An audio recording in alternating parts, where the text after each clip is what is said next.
I just don't get why Chris didn't like that fan art of him and Geoff. I mean, doesn't everyone like Yaoi?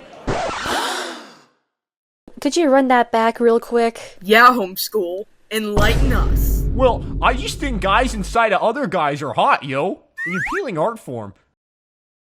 Holy shit, dude! The nerve you have to admit that without sugarcoating it is nuts! My dad says there's nothing wrong with letting your freak... My dad says there's nothing wrong with letting your freak flag fly, eh? In any case, it ain't real, and it ain't hurting no one. Okay. Ignoring the fact that you're saying this about precarious content regarding you-know-what and thinking we'd unironically be okay with it, you're also into a genre of fiction designed around fetishizing homosexual men in mostly extremely sexual situations under the guise of representation when in reality it's written by straight women with the intent of pleasure and believing they're sinning doing so. Okay, to an extent you got a point, but... There is no but, dude. You just admitted to getting off the gay dudes. I mean, it still ain't hurting anyone, man. I'm not gonna see two random-ass dudes and stroke my shit to that, eh? You underestimate how refined my tastes actually are. You're still being a fucking creepazoid, Ezekiel. Just because it's fiction doesn't automatically make it separate from reality. You have to get your mind out of the gutter and understand that stuff like this is going to actually mess with your view of real gay relationships with actual struggles and conflict, often regarding sexuality, personal trauma, etc. It's gotten to the point that anyone who consumes gay media will call themselves Fujoshis, or rotten women.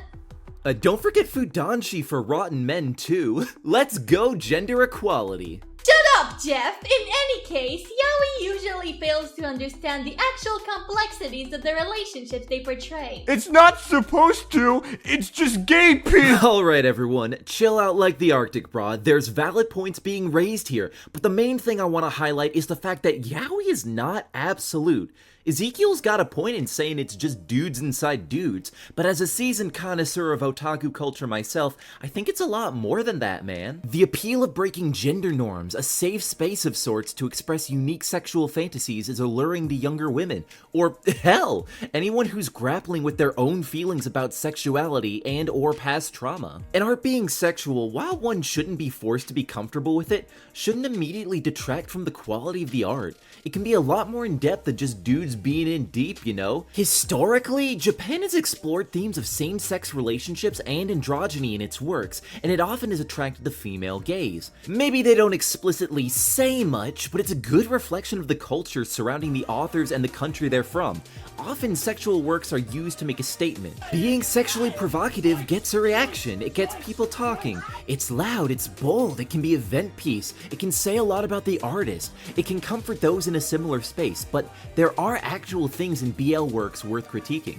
Often the more openly homosexual partner is either portrayed as extremely feminine and typically leads to them being infantilized, or is the more sexually promiscuous partner willing to suddenly want to advance on the less willing, more stoic partner. This isn't even discounting the very real occurrence of male same-sex relationships often getting more focus and attention than the female same-sex relationships, even if the latter is intended to be the focus of the story. But also, dudes, Fujoshis tend to be the #1 source of a small series income. Fans will fill their Ida bags with merch of two dudes smooching it, live out their fantasies, and find like-minded people. It's easy to feel uncomfortable by the idea of yaoi and its increased impact on our culture now that it's been rapidly globalized, and you're definitely in your right to believe Ezekiel is some sort of depraved pervert for getting his rocks off to it, especially if it noticeably starts affecting his perception of real gay men.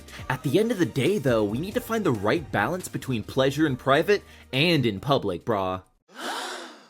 Yo, that was profound, bro. Wait, I feel like we're missing an important detail. Ezekiel, what are your thoughts on Yuri? Not into it. Just doesn't hit the same. Kill him with hammers. Aw, sorry bro. Can't defend you on that one.